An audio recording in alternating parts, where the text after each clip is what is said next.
아멘. 신약 성경적인 교회 두 번째 시간, 가정교회는 무엇이 좋은가? 오늘 본문의 말씀 속에서 가정에 모인 교회의 복된 모습을 느낄 수 있는데, 이 초대교회가 묘사되어진 것처럼 우리의 교회가 하나님 앞에서 더 복되고 아름다운 주님의 몸을 이룰 수 있도록 기도하는 마음으로 함께 이 말씀을 경청하고자 합니다. 지난주에 우리 교회가 원래 주님께서 디자인하신 이 교회의 모습은 정치나 국가 권력이 개입하기 이전에 교회의 모습은 가정에서 모였고 성도들이 하나님 나라의 가족을 이루고 있었다 하는 내용을 중심으로 말씀을 전했습니다. 오늘날 앞을 내다보는 대부분의 교인들과 목회자들, 교회 지도자들은 한국 교회가 위기라는 데 동의하고 있습니다. 어떻게 하든지 이것을 극복하기 위해서 지난 20세기 후반부터 전 세계적으로 일어났던 두 날개 운동이나 소그룹 운동 이런 데 참여하면서 셀 교회를 한다든지 D12를 한다든지 G12를 한다든지 하면서 교회의 변화와 갱신을 통해서 혹은 제자 훈련을 한다든지 하면서 교회가 제2의 종교개혁을 이루어야 된다 이렇게 외쳐왔습니다. 불안전하고 불확실한 상황 가운데서 제2의 종교개혁이라는 거 하는 것은 제1의 종교개혁에 빗대어서 하는 표현인데, 첫 번째 종교개혁이 성도들에게 성경을 돌려주는 것으로 지지난 주간인가 우리 청년들이 북이라고 하는 더북이라고 하는 뮤지컬을 보고 왔는데, 그래서 이제 성경을 번역하는 작업 과정 속에서 일어났던 여러 가지 어려움들과 갈등과 희생들을 묘사한 것입니다. 그러니까 15세기만 해도 일반 시민들과 성도들은 성경을 볼 수 없었기 때문에 종교개혁이 성경을 성도들에게 돌려주는 것이었다 하면 사제들의 전유물이었는데요. 제2의 종교개혁은 목양, 사역을 성도들에게 돌려주는 것이다 이렇게 봅니다. 그래서 목회자가 독점하고 있다시피 한 교회 사역을 성도들이 주체가 되어서 평신도 운동을 일으키고, 또 그 평신도들이 실제로 평신도라는 용어 자체도 쓰지 않으면서 교회에 목양하는 사역을 감당하는 제자들이 되어지는 일에 초점을 맞추고 있는 것이 두 번째 종교개혁입니다. 이러한 일들에 대하여서 교회가 하나님 나라에 기여할 사명이 있음을 깨닫고 헌신하는 분들이 점점 많아지고 있는 것을 감사하게 생각합니다. 우리가 성경에 이 교회가 가정교회였다 하는 것을 지난 시간에 얘기하면서 그 가정교회의 장소적인 문제도 있지만 가정교회 구성원들이 성도가 중심이 되어서 소그룹으로 매주 교회에 모이듯이 가정에 모여서 교회의 기능을 다하는 것이 가정교회다 이렇게 말씀을 드릴 수 있는데, 교회의 본질적인 기능이라고 할 때는 여러분 신앙생활 안내 책자에 나와 있지만 교회는 5가지 전통적으로 기능이 있다고 봅니다. 하나는 예배고, 그 다음에는 교육하는 일이고, 그리고 봉사하는 일이고, 교제하는 일이고, 선교하는 일이다. 이렇게 5가지를 교회의 본질적인 기능의 영역으로 카테고리를 정하고 있습니다. 목장은 가정교회로서 그 일을 다 하고 있는 것을 가리킵니다. 평신도가 목양을 한다 하는 것이 이해되지 않을 수 있지만, 오늘날의 전통적인 교회 안에서 익숙하신 분들은 실제로는 평신도다, 성직자다의 구분이 성경 안에는 없기 때문에 자세히 보면 모든 성도들이 목양을 하고 있었던 것을 알 수 있습니다. 가정에서 모인다. 가정에서 모이기 때문에 신약교회가 가정에서 모이기 때문에 우리도 가정에서 모인다 하는데, 그것이 여러 가지 유익이 있습니다. 근데 유익이 있다고 해서 모이는 것은 아니고 성경에서 그렇게 모이기 때문에 우리가 모이는 것입니다. 우리가 그것에 가정에서 모이면 좋고 모이니까 더 유익하다 이래서 모이는 게 아니라고 다시 한번 말씀을 드립니다. 가정에서 모이는 것이 좋아서 모이는 것이 아니라 성경에 있는 교회가 가정에서 모였기 때문에 가정에서 모이는 것이다. 이게 첫 번째입니다. 그런데 가정에서 모여 보니까 여러 가지 유익이 있다 하는 것이죠. 주님께서 그렇게 하신 뜻이 있구나 하는 것을 생각하게 되는 것입니다. 성경대로 가정에서 모여서 유익이 없을 수도 있습니다. 또 개개인으로는 힘들 수도 있습니다.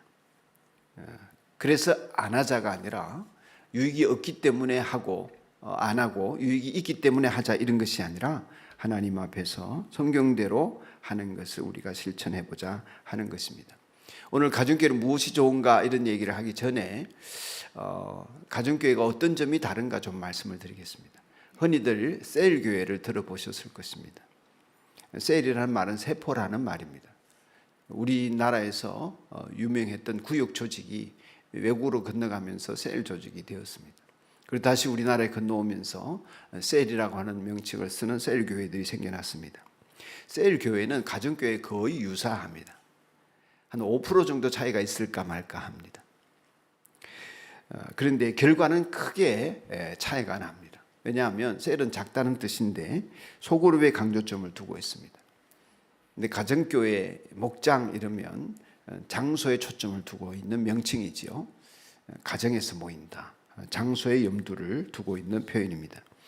가정교회에서는 구성원들을 목장 식구 이렇게 부르거든요. 가족이다 그런 것을 강조하기 위한 것입니다. 근데 셀 교회에서는 구성원들을 구성원이다, 셀 구성원이다 이렇게 부르고 형제 자매라고 부르기도 합니다. 근데 셀은 언제든지 분열하고 나뉘어져야 될 그런 세포로 봅니다. 세포가 성장하면 분열되어지고 나눠지지 않습니까? 그래서 셀이든 가정교회든 교회가 추구하는 것이 영혼권에 초점을 맞추고 있지만 어느 목사님이 이렇게 구분을 하셨어요. 가정교회는 부부가 남녀가 만나서 사랑하며 살다가 보니 자식이 생기는 것이 가정교회라면 셀교회는 자식 낳으려고 남녀가 만나서 사는 것과 같다. 이해되십니까? 네. 그러니 가정교회는 신약교회 회복을 목적을 두고 성경대로 해보자 하는데 초점이 있다고 다시 한번 말씀을 드린다면 셀교회는 성경대로 하고자 하는 것인데 전도에 초점을 맞추고 있기 때문에 효율성을 더 강조합니다. 그래서 가정교회는 뭐 10년이든 15년이든 열매가 없어도 가족이기 때문에 또 교회이기 때문에 이걸 해치거나 분열시키거나 없애거나 하지 않습니다. 그래서 셀교회는 1년만 지나도 효율성이 떨어지고 전도가 되지 않으면 해체합니다. 다시 해체해서 다른 조직을 구성을 하여서 효율성이 있는 셀 모임이 되도록 만들어 가려고 하는 것입니다. 그런 면에서 가정교회는 교회이기 때문에 열매가 없어도 서로 사랑하면서 지속적으로 이 유기체가 구성이 되어지고 나아지도록 그렇게 하는 것입니다. 목장과 구역은 뭐가 다른가? 특별히 이제 전통적인 교회 안에서는 구역을 많이 하지 않습니까? 구역 모임을 저도 어릴 때부터 경험을 해왔습니다. 모든 교회, 모든 성경적인 삶을 살아가는 성도들의 삶을 보면 모두가 집이 오픈이 되어집니다. 저 부산에서 아주 유명한 세계로 교회라는 교회를 제가 탐방을 간 적이 있습니다. 그곳은 가정교회가 아닌데 아주 외진 공단 지역에 있는 교회임에도 불구하고 그 교회가 저 경주 어디죠? 울산, 진해 이런 데서 사람들이 옵니다. 그 교회를 보면 꼭 가정교회예요. 이름은 가정교회를 안 붙이지만 모든 성도들이 한 마음이 되어서 자기 집을 오픈하고 집에서 모이는 교회가 이루어져 있습니다. 그리고 주일에는 세계로 교회로 다 모여들지만은 주중 사역이 활발하게 이루어지는 것입니다. 웨슬리의 속회 운동도 꼭 그와 같았습니다. 가정에서 모여서 부흥이 일어났던 것입니다. 구역은 제가 어릴 때 경험한 구역은 집집이 돌아가면서 매주 모이면서 아이들과 어른들이 함께 예배를 드리고 교제를 나누고 그렇게 했었습니다. 가장 근본적인 차이는 구역은 지역에서 모인다는 것입니다. 지역에서 거주하는 교인들이 구성되어 있고 지역 중심입니다. 하지만 가정교회 목장은 지역에 있다고 그게 편성되는 것이 아니고 본인이 선택을 합니다. 여러분이 교회를 선택을 하듯이 내가 어느 목자 밑에서 신앙생활을 하고 싶다 하는 선택을 할 수 있는 것입니다. 자연히 영원히 구원받아서 전도되어져서 오는 사람은 자연히 전도한 사람 따라가게 되어져 있습니다. 여러분 교회이기 때문에 멀리 떨어져 있어도 자기 교회를 섬기고 또 찾아오고 하지 않습니까? 목장에 자기가 속하고 싶은 목자 밑에서 신앙생활을 하는 것은 교회이기 때문에 선택하게 하는 것입니다. 대개 구역은 관리 목회를 할 때에 효율적입니다. 사람들이 결석했나 안 했나, 주일날 교회 오나 안 오나, 무슨 봉사를 하나 안 하나, 교회 부속 기구로서 교인 관리의 목적을 두고 있습니다. 목장은 그 자체가 개척교회와 같은 영혼 구원 사역에 전념을 하고 제자를 세우는 일에 전념합니다. 그러니까 구역은 친교가 주로 목적이에요. 친교하고 관리하기 위해서 모임을 갖지만 목장의 주된 목표는 교회 기능을 하는 것입니다. 그래서 목장 안에는 선교 담당도 있고, 예를 들면 우리 교회에 예를 들면 10개의 목장이 있다 합시다. 10개의 목장이 각각의 선교지를 가지고 있고 선교사들을 후원하는 것입니다. 그리고 그 선교 담당이 있어서 선교비를 보내고 하는 일을 하는 거죠. 그 외에도 목장 교사가 있어서 가르치는 일을 합니다. 우리 교회에서는 설교 나눔을 하는데 설교를 요약하고 전달하고 나눔을 갖고 이런 것을 통해서 교육 기능을 합니다. 예배는 찬양을 드리는 것이 예배의 역할을 하는데 찬양 담당도 따로 있습니다. 이렇게 해서 교육과 훈련들이 이루어지고 우리 목자 목녀님들이 1대1로 확신의 삶 같은 것을 하면서 또 성도들을 세워가고 교회가 할 수 있는 모든 일을 하고자 하는 것입니다. 이런 것이 구역과는 완전히 다릅니다. 그리고 제자 훈련도 제가 많이 했거든요. 목장과 제자 훈련의 가장 큰 차이점은 제자 훈련은 가르쳐서 제자를 만들려고 합니다. 근데 주님의 제자 훈련 방식은 가르쳐서가 아니라 보여주어서 제자를 만드는 것입니다. 그래서 예수님이 와서 보라 하며 나다나엘을 초청하신 것처럼 예수님이 계신 것을 보고 또 사는 삶을 보면서 배우고 따라갔던 제자들과 같이 목장에서 전통적인 제자 훈련이 교실에서 자꾸 가르쳐서 제자 만들려고 하니까 학자가 길러지고 지식이 있는 사람이 지도자가 되고 이러는 법이었는데, 제가 목장을 하고 가정교회를 해보니까 지식과 상관없이 보여주는 사람, 하나님 앞에 신실한 사람이 지도자가 되는 것을 보게 됩니다. 제자 훈련은 성경을 자꾸 가르치려고 하다 보니까 학자적인 사람과 머리가 큰 사람이 우월을 나타내지만 가정교회에서는 예수님처럼 잘 섬기는 사람이 신앙생활을 잘 하는 사람으로 또 본이 되어지고 제자들을 세워가는 것을 볼 수 있습니다. 제자 훈련의 가장 큰 특징은 뭐냐면 믿는 사람을 제자 되게 만든다. 그래서 제자 훈련 모임에는 항상 믿는 사람들만 참석합니다. 저희 목장에는 신자와 불신자가 함께 모입니다. 그리고 생명의 삶 성경 공부에도 안 믿는 사람도 참여할 수가 있습니다.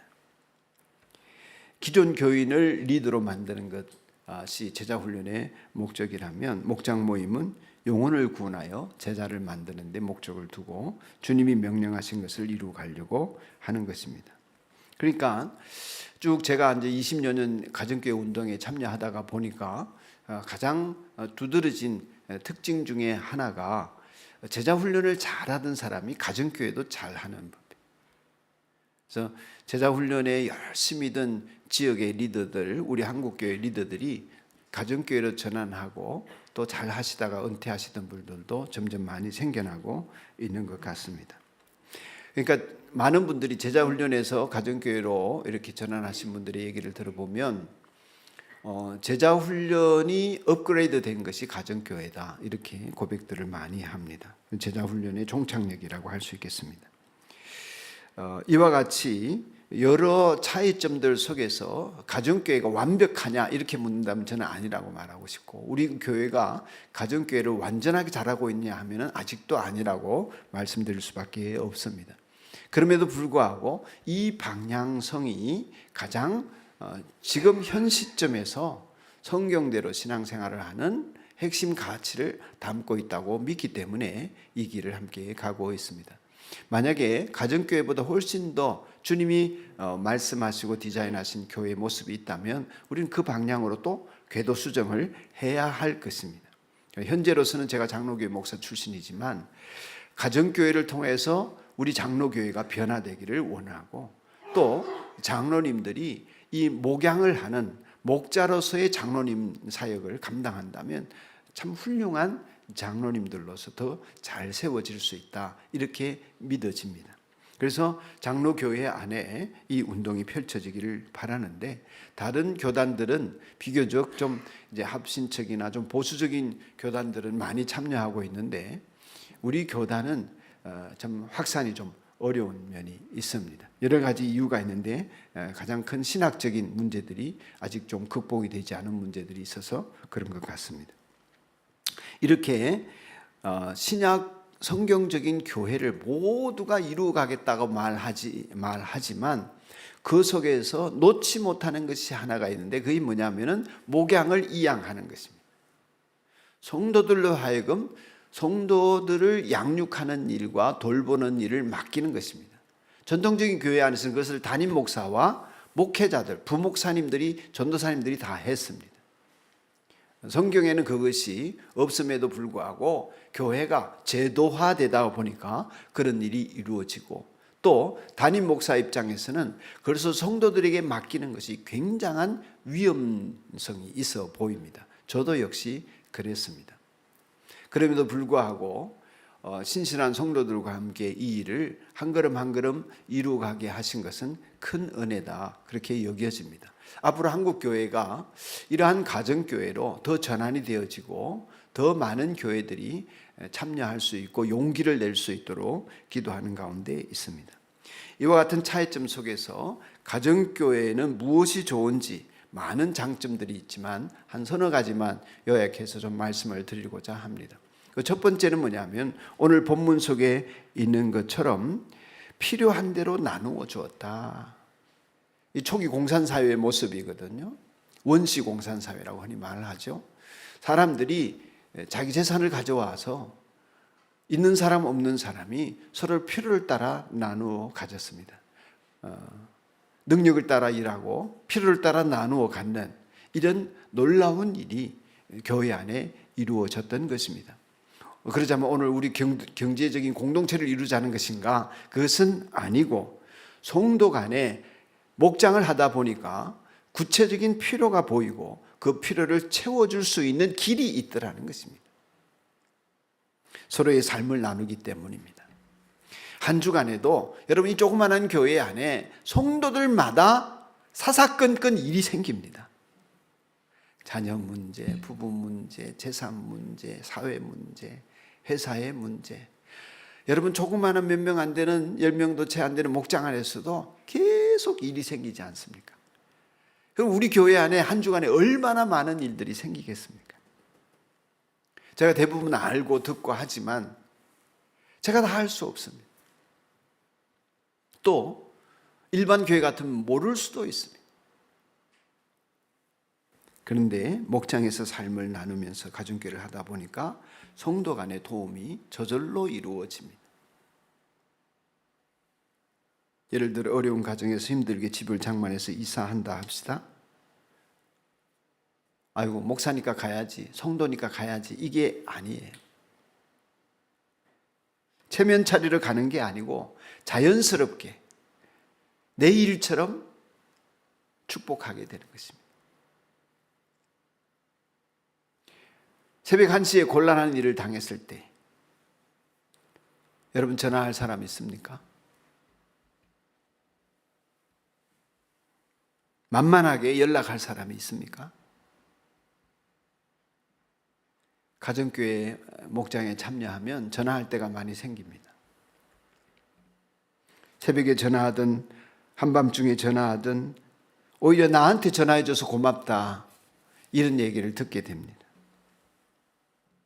그리고 새벽에라도 한밤중에라도 목장 식구들이 다 모이게 됩니다. 남의 문제가 아니라 목장 식구의 문제가 내 문제가 됩니다. 하나님의 가족, 형제자매라고 하는 것이 말로만 그런 것이 아니라 목장 안에서 실제로 이루어지는 것입니다. 물론 우리 산돌교회 식구들이 모두 그렇게 되면 좋겠죠. 그러나 우리는 인간이기 때문에 한계가 있습니다. 우리 인간관계는 평생 사는 동안에 친밀한 인간관계 75명 이상 맺기 어렵다고 하지 않습니까? 그렇다면 이 제한된 이 능력을 가지고 어떻게 주님 뜻대로 살 수 있을까? 목장 안에서 그 일을 이루어가는 것입니다. 그래서 성도 간의 구체적인 필요가 채워진다. 이게 가장 장점이고 좋은 점입니다. 신약교회가 그랬습니다. 성령 받은 교회 그랬습니다. 주님이 디자인하신 교회가 그랬습니다.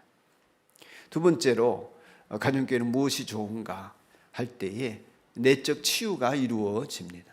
내적 치유라는 표현은 썩 좋아하는 표현은 아닙니다만은 일반적으로 많이 쓰니까 이 표현을 씁니다. 대개 내 심령의 치유는 신뢰할 만한 사람에게 자기를 열어놓을 때 내 상처가 치유되기 시작합니다. 그래서 요즘 텔레비전 안에도 오은영 박사 같은 사람에 의해서 자기 내면을 끄집어내는 프로그램들이 굉장히 인기가 있지 않습니까? 그런데 우리는 일반적으로 살아가면서 내 내면을 그렇게 솔직하게 드러낼 수 있는 기회가 거의 없습니다. 가족끼리도 잘 못합니다. 신뢰하지 않는 사람에게 내 속마음을 털어놓았다가 상처받는 일들이 더 많이 일어나기 때문에 가급적이면 안 하려고 합니다. 더구나 개인주의 사회가 점점 강화되어지고 있고 공동체는 경제 공동체, 이익 공동체만이 발달하는 이 시대에 서로에게 서로의 마음을 열어놓는 그러한 친밀한 가족 공동체를 이루어가는 일들은 쉬운 일이 아닙니다. 더구나 오늘날 이 사회는 많은 사람들이 말은 안 해서 그렇지 결손 가정 출신입니다. 한부모 가족이거나 이혼 가정이거나 갈등을 겪거나 사별을 하거나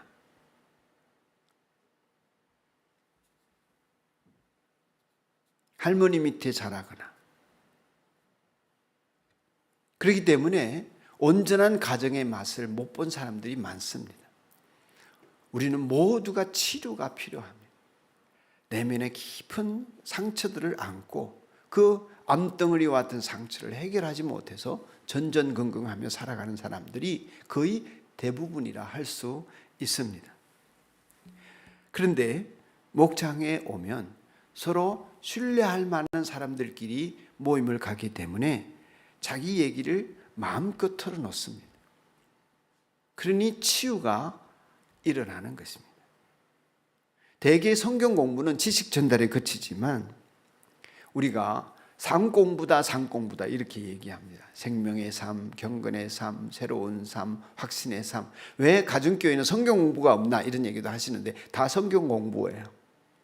근데 그 성경 공부를 성경을 가르치는 것이 아니라 성경대로 사는 삶을 가르치기 때문에 삶 공부라 하는 것입니다.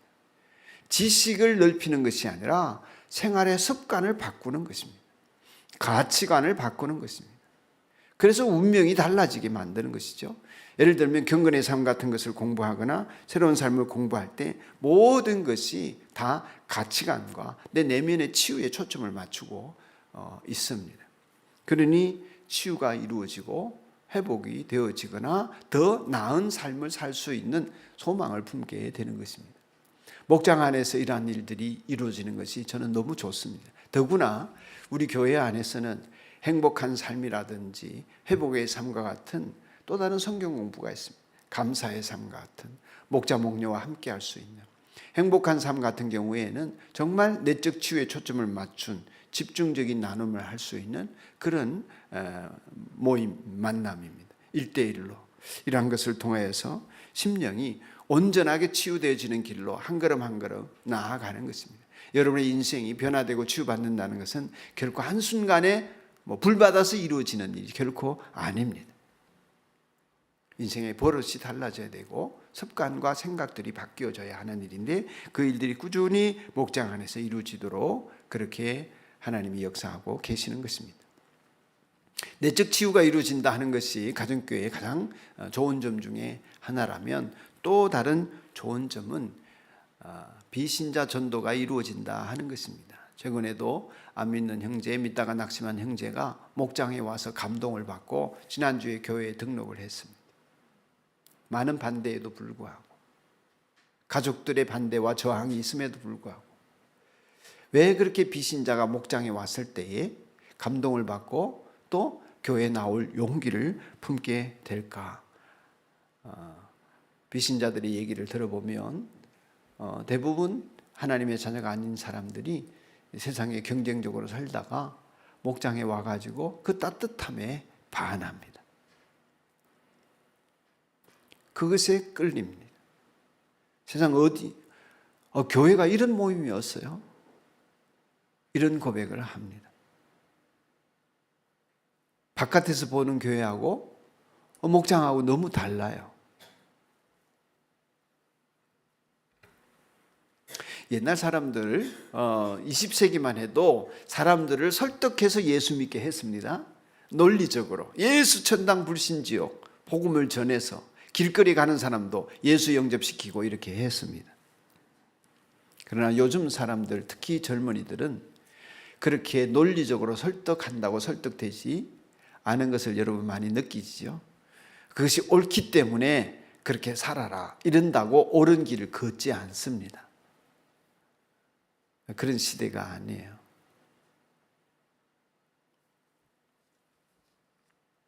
사람들은 감성에 반응합니다. 논리로 설득이 아니라 감동과 감화를 받아야 합니다. 안 믿는 사람들은 그렇게 말은 안 하지만, 당신들 믿는 예수가 그렇게 좋다면 나한테 한번 증명해봐라. 그런데 예수 믿는 사람들 보니까 아유, 나보다 더 힘들게 살더라. 괴로워하더라.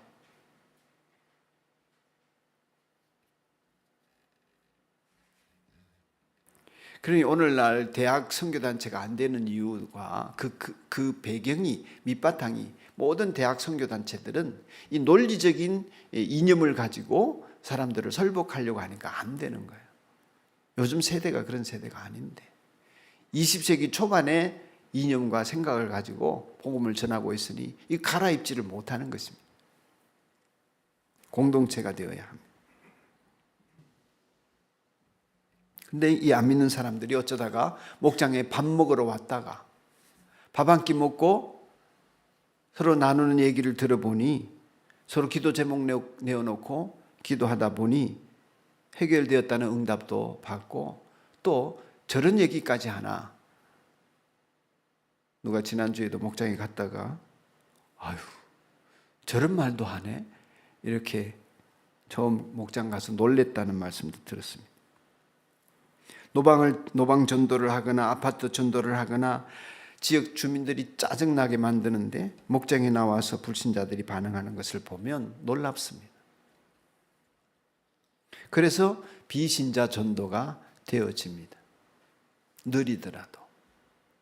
그것이 주님이 원하시는 교회의 원래 모습이다. 그래서 목장은 신자와 불신자가 함께 모인다 하는 것입니다.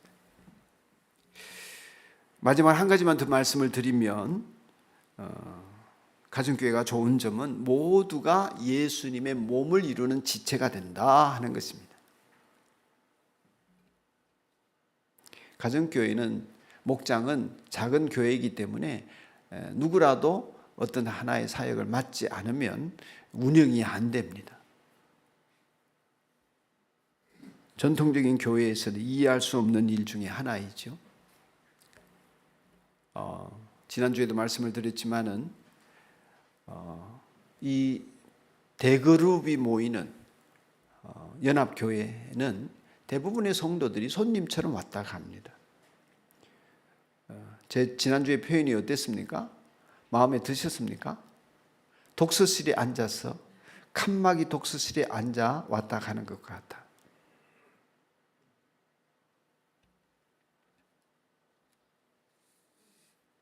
그리고 교회의 여러 사역은 한 10% 내지 15%의 충성되고 헌신된 몇몇 일꾼들이 교사도 하고 성가대도 하고 주방도 맡고 청소도 하고 이러면서 땀을 뻘뻘 흘리면서 일하다가 상처받고 또 내가 책임을 맡은 일을 간섭받는다고 다투고 이러다가 교회 떠나고 뭐 이러면서 교회가 이상해집니다. 그리고 나머지 80% 이상의 사람들은 교회 왔다가 예배드리고 헌금 내고 돌아가고 그들이 어떤 삶을 사는지 관심을 갖기도 어렵습니다.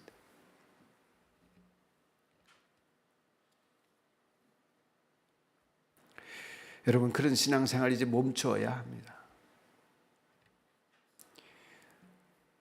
소그룹으로 한 10사람 내외의 성도들이 모여서 목장을 이루고 그 안에서 교회로서의 지체로서의 사명을 감당하고 어떤 사람은 가르치는 일을, 어떤 사람은 찬양을, 어떤 사람은 기도를, 어떤 사람은 선교를, 어떤 사람은 전도를 담당하면서 자기 역할을 가지고 교회, 성경에 있는 것처럼 모든 사람이 그리스도의 지체가 되어서 함께 그리스도의 몸을 이루고 함께 머리 되신 예수 그리스도의 말씀을 따라 순종하고 그 공동체를 이루고 가는 그 교회를 우리도 성경대로 세워 나아가서 모두가 사역자가 되어야 하겠습니다. 그리스도의 몸이고 그리스도의 지체라고 하는 것은 이런 것이구나. 그것을 경험으로 알게 되는 것 같습니다. 이런 것이 가정교회의 좋은 점입니다.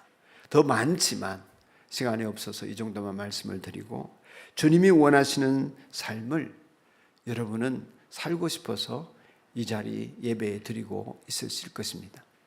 주님의 뜻이면 그 뜻대로 살고 싶어서 신앙생활을 계속하고 있으실 것입니다. 주님이 원하시는 교회의 모습이 성경에 보니까 이렇습니다.